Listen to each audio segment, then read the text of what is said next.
¿Necesitas el pizarrón o solo uso? Habla aquí, cualquier cosa yo te pongo en el pizarrón para que Bueno. te pongo para que creas, pero siéntate. Es que empiezo acá, pues. Comienza ya, yo te grabo ahí. Dale. Bueno, cirrosis hepática, generalidades. La idea es que entiendan cómo es el diagnóstico. Escucha, preséntate que acá no Ah, te conocen. hola, soy Gabriel Reyes. Soy parte del equipo de clínica médica del Hospital Italiano de San Justo. Soy residente de segundo año. El día de hoy vamos a hablar algo de cirrosis y de generalidades.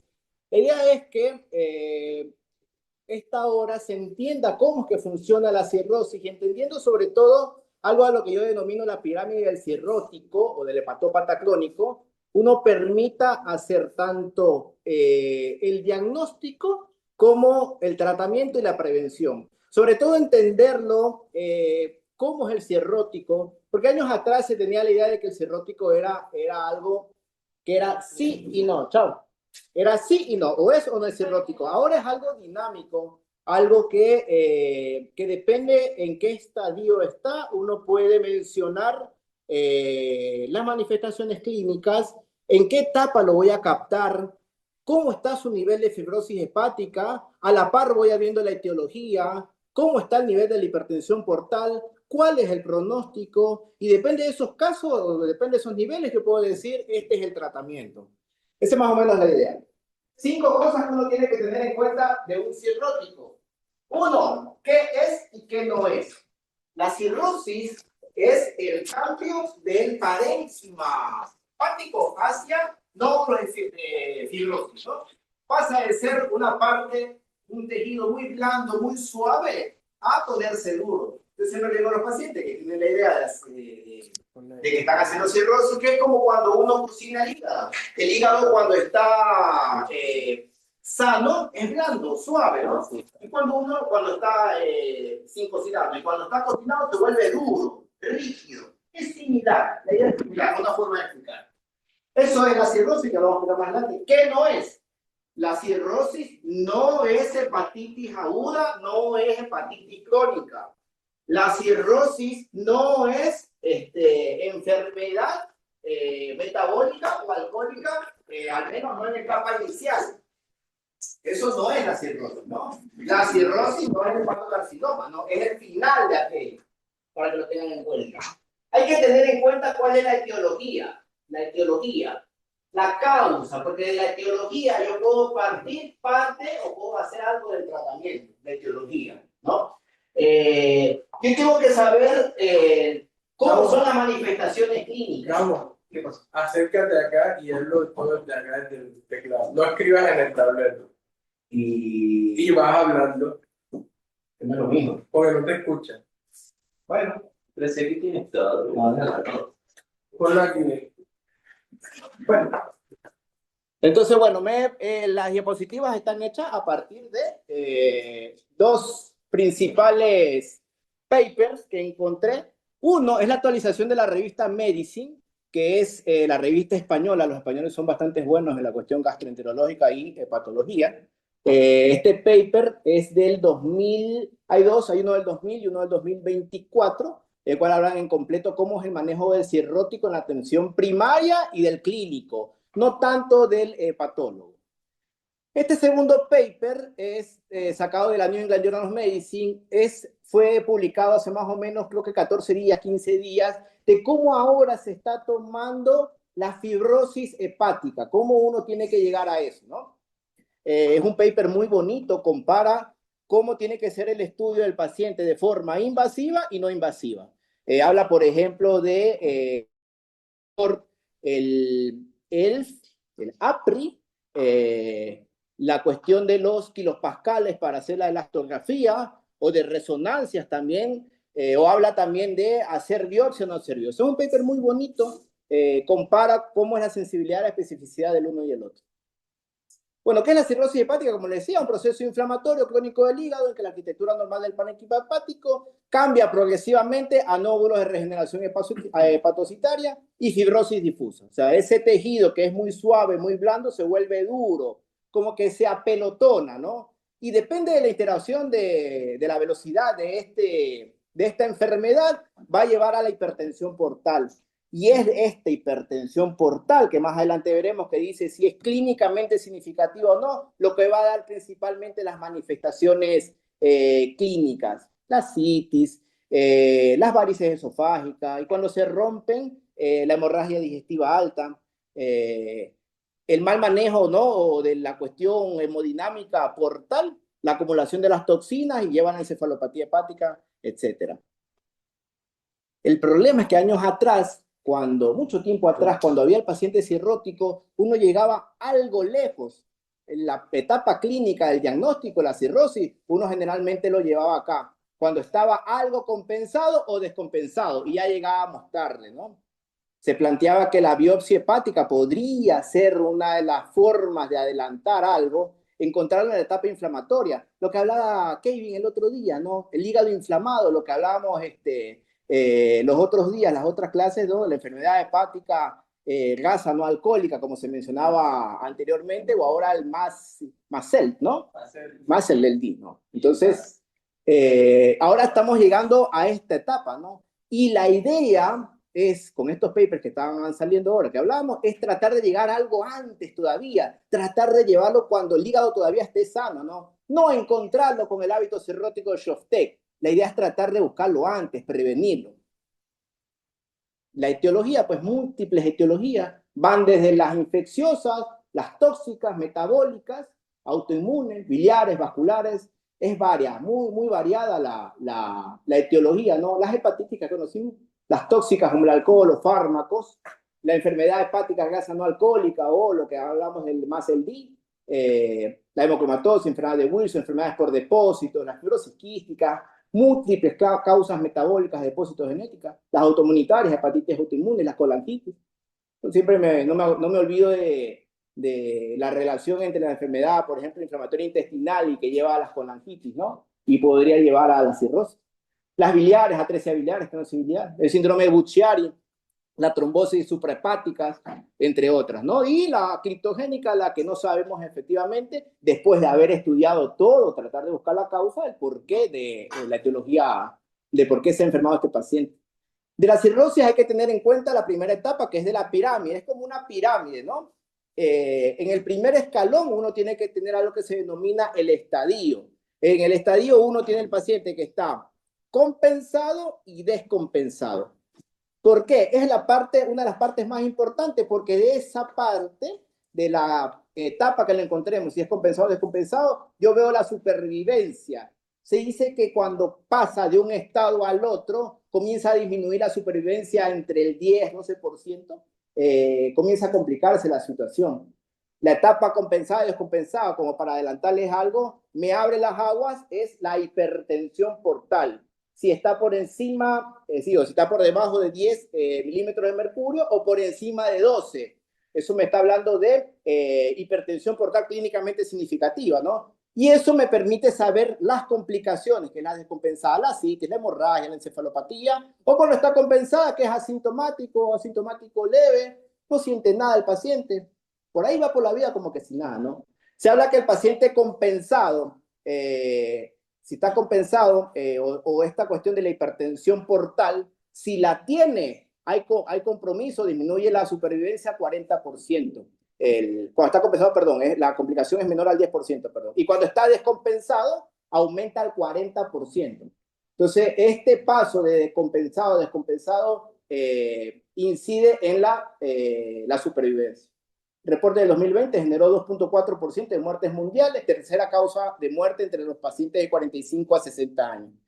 Hay que entender la fisiopatología, porque de esto de aquí me permite saber el tratamiento también, entenderlo al paciente y saber en qué momento actuar. Por ejemplo, cuando nos llaman a veces, si el paciente de la cama, por decirlo, 96-50, está hipotenso, ¿ah? Te llama la enfermera y tú ves, ¿no?, cirrosis hepática. Bueno, generalmente andan algo hipotensos, ¿no? Porque es parte de la hemodinamia de hipertensión portal.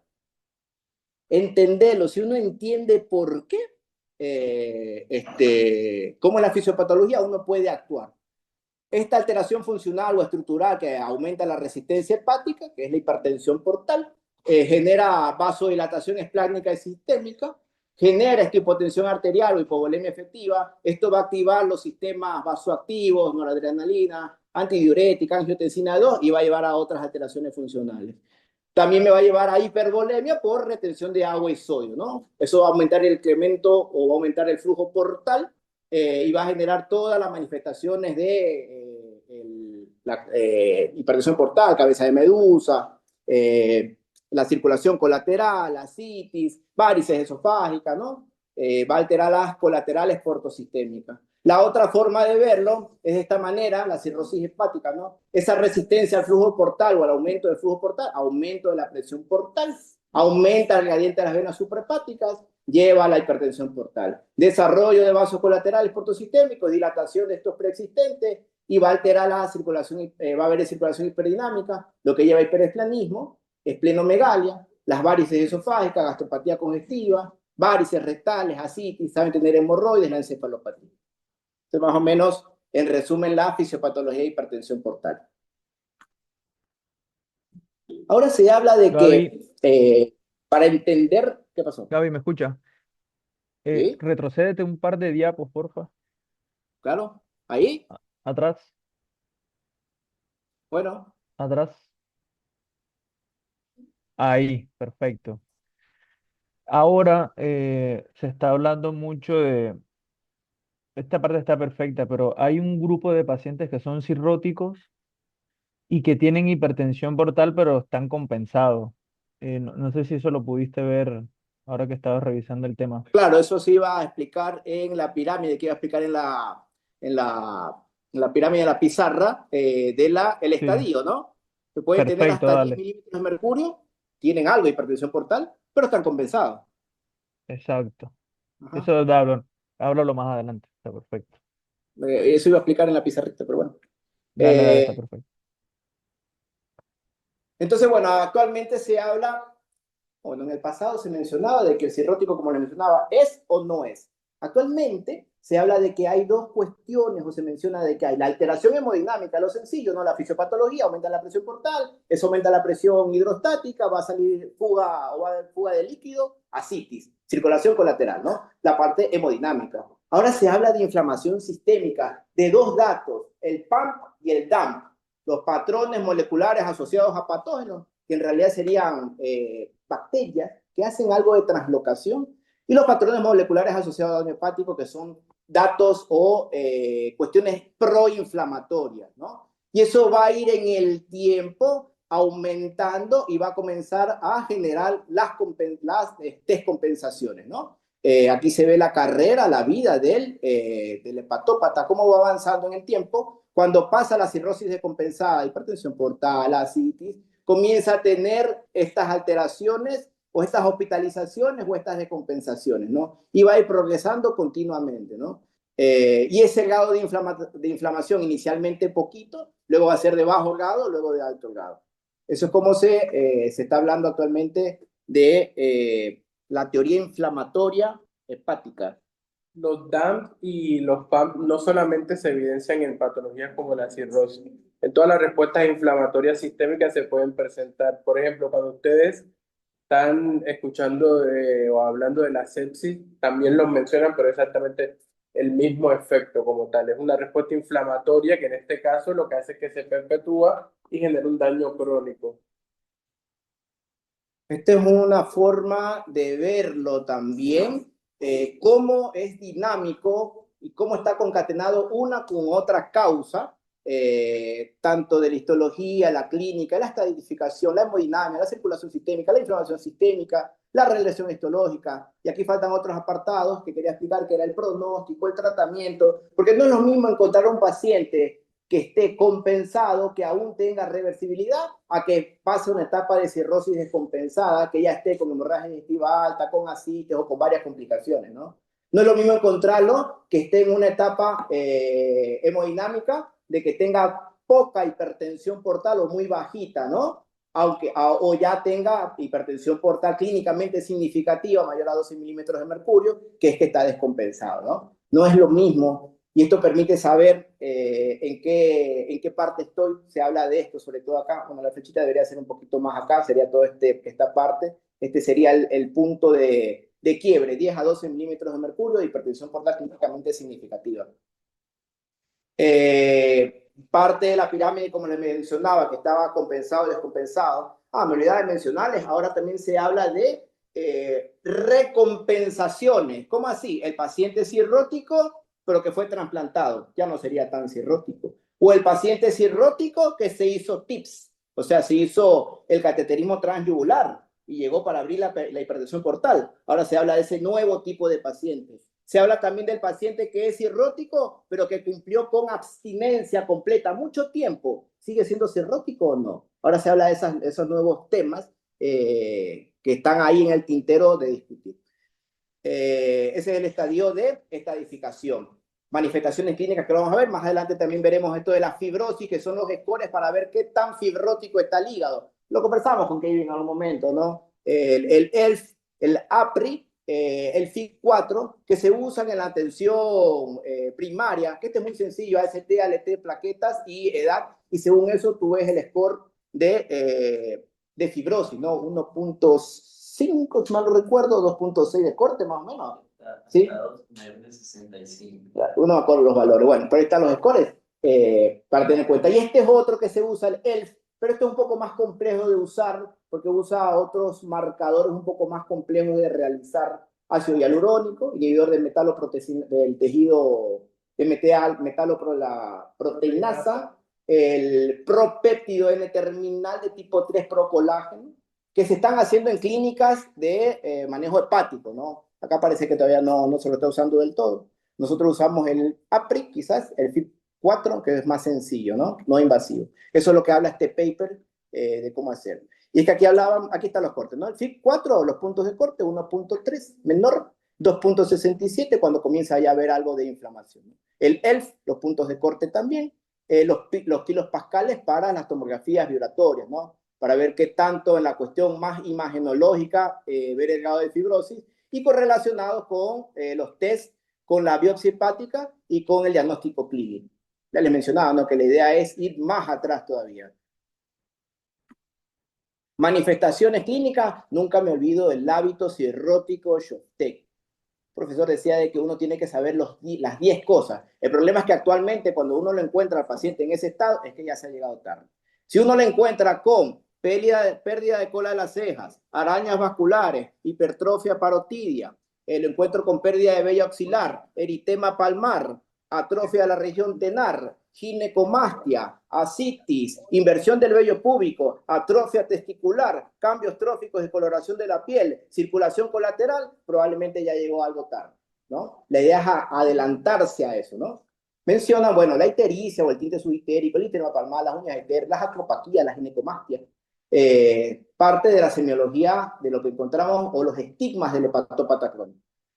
Y bueno, depende si es que uno lo encuentra en esa etapa, porque uno lo puede encontrar en la etapa de descompensado, viene con la hemorragia digestiva, o viene con la fiebre por peritonitis bacteriana espontánea, o viene con falla renal aguda, lesión renal aguda por un síndrome hepatorrenal, o viene trastornado de la conciencia por encefalopatía hepática, o viene por una anemia, o viene por algún otro dato, o ya lo llegamos muy tarde y llegamos encontrando un hepatocarcinoma, un colangiocarcinoma, ¿no?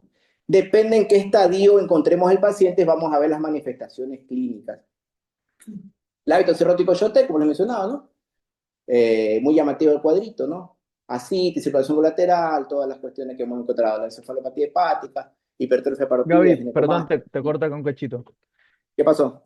Este paciente que le está mostrando Gaby ahí, este no hay duda de que ya tiene hipertensión portal clínicamente significativa. Lo que yo les quería decir en la primera parte que estabas hablando de compensada y descompensada, cuando uno tiene un paciente que es cirrótico y está compensado, uno lo que quiere saber es si tiene hipertensión portal clínicamente significativa o no. Entonces ahí tenemos dos opciones. Una es medir la presión portal, que son métodos invasivos, que eso se hace por manometría hepática. No sé si vieron eso alguna vez. pero se Sí, es la mete invasión como por parte del cuello hasta llegar a la... exacto, es como se un hace tips, como una ¿no? vía Llegar hasta central, la circulación portal, ¿no? Y medirla. exacto, se hace como una vía central por la yugular derecha, de ahí se baja hasta el hígado y se mide la presión enclavada y la libre, y se hace el gradiente. Esa es una forma. Y la otra forma, que eso capaz lo puedes revisar después, Gaby, que es la métodos no Plaquetas, invasivos para, ¿cómo? plaquetas, fibrosis hepática, Plaquetas y fibroscan, exacto, ajá, que es lo que y está, tamaño del vaso, ¿no? La esplenomegalia. bueno, ya la esplenomegalia es un subrogante de hipertensión portal, pero antes de eso puedo tener esto que estabas diciendo de plaquetas y fibroscan Ujú. sin todavía tener esplenomegalia, pero ya la aparición de esplenomegalia es un subrogante de hipertensión portal clínicamente significativa, Claro. que nosotros hablamos de hipertensión portal clínicamente significativa por encima de 10. Entonces, resumiendo, paciente cirrótico que no se descompensó, ¿qué me interesa? Me interesa saber si tiene hipertensión portal clínicamente significativa o no. ¿Cómo lo hago? ¿Lo hago por métodos invasivos o no invasivos? Método invasivo, tengo la manometría. Como a todos no le puedo hacer manometría, me voy a los métodos no invasivos. Y en los métodos no invasivos tengo la regla del 5 del FibroScan, Ajá. que va de 5 a 10, 10 a 15, 15 a 20 y de más de 25. Más de 25 por Tiene FibroScan, hipertensión ese portal. paciente tiene hipertensión portal clínicamente significativa. Menos de 10 la excluyo. Y después está la área gris, Para que es 15. entre 10 y 20, que ahí me fijo con las plaquetas. Si yo detecto que mi paciente cirrótico que no se descompensó tiene hipertensión portal clínicamente significativa, ya ahí puedo intervenir. ¿Cómo intervengo? Dándole beta bloqueantes.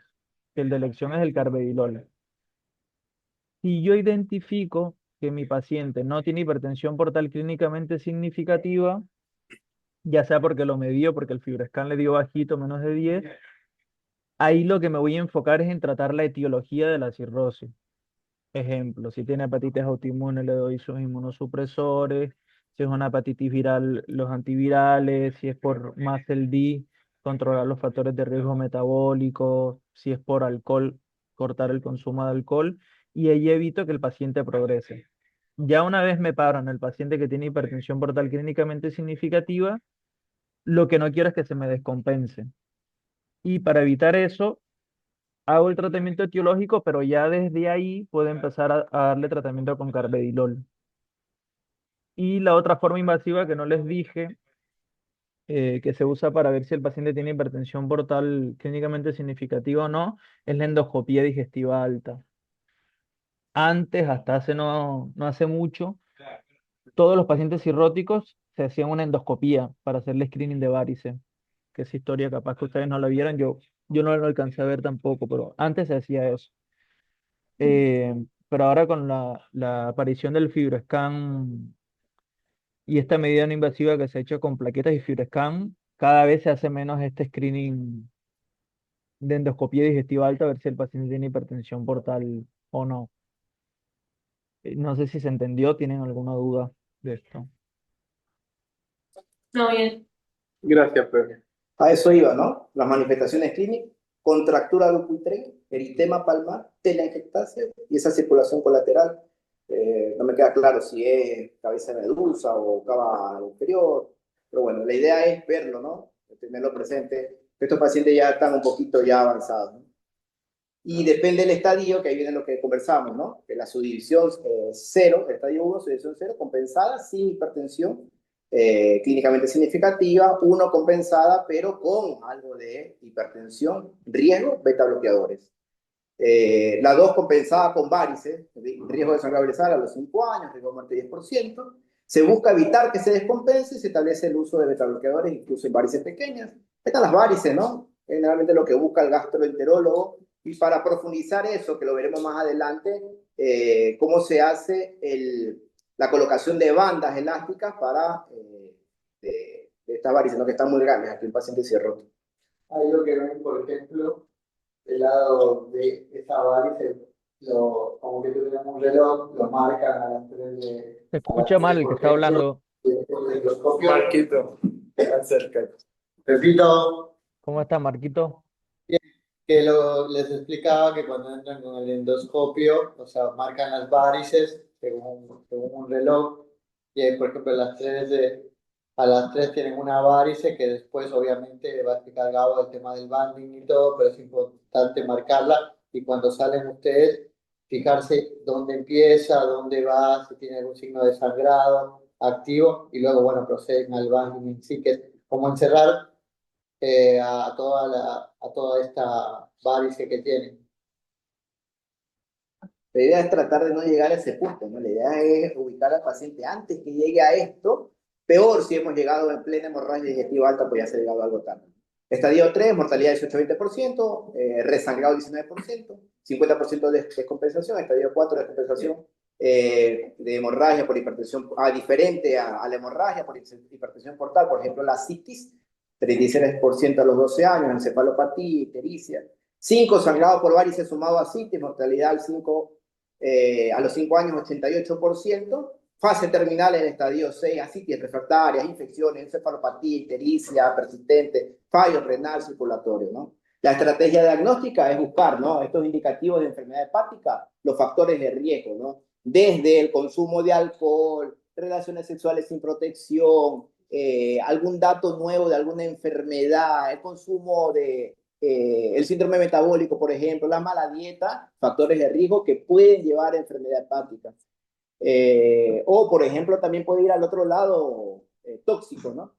Los hallazgos de analítica, hepatorgama, trombocitopenia, hipoluminemia, alteración de la coagulación, ya esto un poquito más a lo agudo, la falla hepática, eso más adelante. La prueba de imagen, que es importante la prueba de imagen para ver la etiología en parte, valorar el grado de fibrosis y la evaluación de la presencia de hipertensión portal.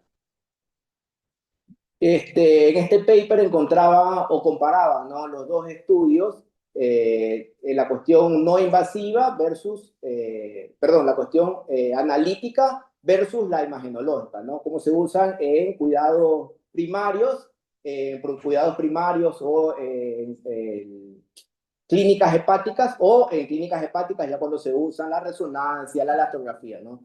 ¿Y cuál es la diferencia de lo uno y el otro y en qué se beneficia lo uno y lo otro? Por ejemplo, usar FIC4 versus ELF, buena experticia o buena, vaya, pues se me dio la palabra, sensibilidad, por así decirlo, para FIC4, muy alta para el ELF. La evidencia, muchos papers, thousands, ¿no? Para ELF menos, miles a 100. La disponibilidad, ampliamente disponible, algo limitada. El costo para el FI4 bajo, para el ELF intermediario, ¿no? Y también vienen los confundidores, ¿no? Igual para la resonancia o para los otros estudios de imágenes, ¿cuáles serían lo mismo, ¿no? ¿Qué tan efectivo la evidencia? ¿Qué tan avalable? ¿Qué tan disponible está? Y el costo. Confundidores, por ejemplo, la edad. Para el FIC4, la edad hay que hacer ajuste para mayores de 65 años. Para el ELF también la edad o enfermedades inflamatorias extrahepáticas. En cambio, para las imágenes, la obesidad dificulta un poco el estudio. Las aminotransferasas elevadas también. O que esté mal preparado, ¿no? Que no haya hecho el ayuno como tiene que ser. Perfecto. La Devuélvete un idea, cachito, Gaby. bueno, Entonces, ahí lo que le mostró Gaby es la parte de Blood Test, que es el ELF.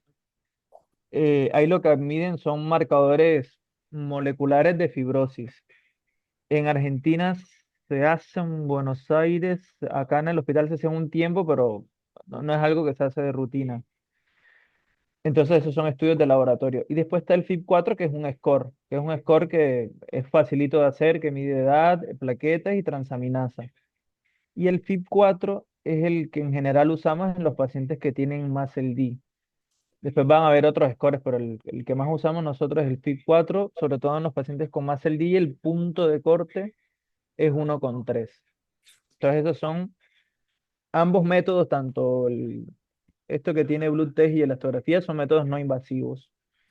Eh, y el FIB4, como ven ahí que tiene un área bajo la curva de 80, es un poco menos que lo que muestra la elastografía o la elastografía por resonancia. Entonces, siempre que hacemos un FIB4 que nos da alto, que alto llévense en la cabeza que es más de 1,3, gatilla hacer un FibroScan o eventualmente una biopsia. Em, y sí es cierto esto del FIB4 que cambia según la edad y si tiene diabetes. Si tiene diabetes o la edad, el punto de corte sube un poquito. Y a la hora de hacer la elastografía hay que fijarse en los confundidores esto. Entonces la elastografía tiene una sonda M y una sonda L, que el mismo equipo te dice según la grasa que hay entre el hígado y el transductor, si tienes que cambiar a la M o la L. Pero sí, a mayor BMI se hace más dificultoso y pierde precisión la prueba. Y no debería hacerse en pacientes que están cursando con cuadro de hepatitis, con más de 5 veces el valor de lo normal de las transaminasas, porque te va a dar un falso positivo, es decir, te va a dar más fibrosis cuando en realidad el paciente no lo tiene. Te va a dar alto porque está inflamado en ese momento. Lo mismo pasa si no tiene ayuno y consumió alcohol en el último mes, o si tiene ascites está sobrecargado. Es decir, que en todos esos escenarios no deberíamos hacerle un fibroscan a los pacientes porque no va a ser fidedigno el resultado. Y después la resonancia, la elastografía por resonancia no la hacemos porque eso está más, se deja más para los estudios de investigación. En el hospital se hace el fibroscan, pero después hay otros métodos de hacer elastografía, el share wave, y ese es el que me acuerdo del otro. Jorge hace los dos, por ejemplo. Hace elastografía y hace share wave. Bueno, la idea es que cuando, como mencionaba, es que cuando uno tiene la sospecha, pues tratar de buscar esto, ¿no? O estos estudios de la etiología, fármacos, drogas, tóxicos, virus, metabolismo, del hierro, las cuestiones inmunológicas, depende del cuadro del paciente, ¿no? Evaluar la presencia o no de hipertensión portal con una ecografía abdominal y a la par de evaluar el grado de fibrosis, ¿no? Ese es el tercer escalón de la pirámide que les iba a proponer, ¿no? Estadificación, manifestaciones clínicas, tercer escalón, diagnóstico y grado de fibrosis, ¿no? Que lo vemos con estos scores y con la elastografía. El cuarto escalón, que era el cuarto escalón, hipertensión portal, como decimos, ¿no? Invasivo, no invasivo. Invasivo haciendo la medición transcatéter, ¿no? Transjugular. No invasivo, plaquetas, elastografía, algo de la esplenomegalia se mencionaba. Y más arriba el pronóstico que lo vamos a ver. Este paper mencionaba esta forma, más o menos como lo dicen los norteamericanos, cómo hacerlo, ¿no? Hay los factores de riesgo, está con la enfermedad, estatosis hepática, calcúlele el FIB4 score y depende de eso, si está menor a 3, tome acciones, ¿no? Si está menor, bueno, búsquenle o, perdón, corrija los factores de riesgo, por ejemplo, el consumo excesivo de alcohol. Si está mayor a 1,3, uno dice, él ya probablemente comienza a tener algo de fibrosis, y entonces ahí uno ya va a las otras pruebas invasivas, digo, a las otras pruebas, ¿no? Y ahí uno puede comenzar a hacer las no invasivas, por ejemplo, el ELF, las resonancias, los otros tipos de pruebas que ya hemos conversado. Se van tomando las acciones. Eso lo menciona más o menos el paper. Esto es un poquito más de avanzada para el hepatólogo, no tanto para el clínico, pero para que lo vayamos sabiendo. La etiología, pues, la anamnesis, como ya lo he mencionado, ¿qué pedir? Bioquímica, iones, hemograma de coagulación, serologías véricas, proteinograma, metabolismo, enfermedades de depósito de inmunidad. Y cuando no se llega a esto, se puede plantear la cuestión de la biopsia hepática, pero la verdad, muy rara vez se hace. Anteriormente se hacía con mayor frecuencia. Dicen que no hay mucho riesgo, pero se puede haber un sangrado, alguna cuestión de esta, pero podría ayudar cuando no se tiene una idea clara de por qué la hepatopatía crónica o por qué la cirrosis de este paciente. Bueno, como mencionábamos, ¿no? El APRI, los métodos indirectos, el APRI, el FIB4, el fibrotest, que son los métodos indirectos para ver el grado de fibrosis, y los otros, el ELF, que ya mencionamos también, el ácido hialurónico, entre otros. Como mencionaba, ¿no? Que ya lo iba a mencionar, la elastografía de transición, el ARFI, los otros tipos de elastografía, que ya también lo mencionó en algún momento Kevin, ¿no? Con las sondas, la mediana o la grande, es operador dependiente, ¿ah? el operador es nuevo, no tiene mucha experiencia, y ahí está la cuestión. Y lo otro, lo que mencionaba, no, si está preparado, está preparado, consumo de alcohol, entre otros, puede ser un confundidor, ¿no? Confundidor.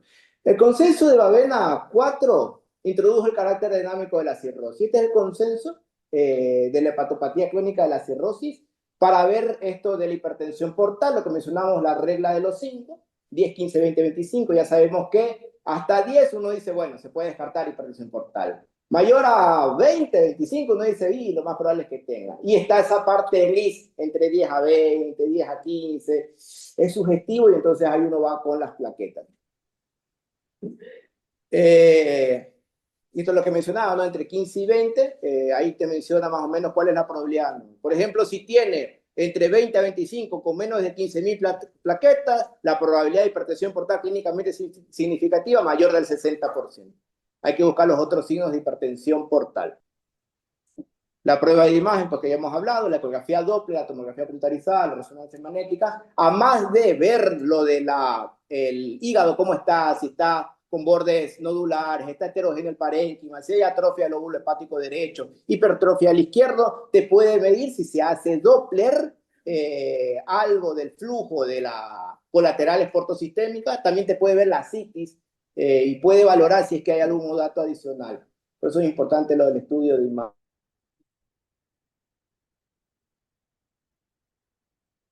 De hepatopatía crónica, se buscan los parámetros como que lo que hemos mencionado.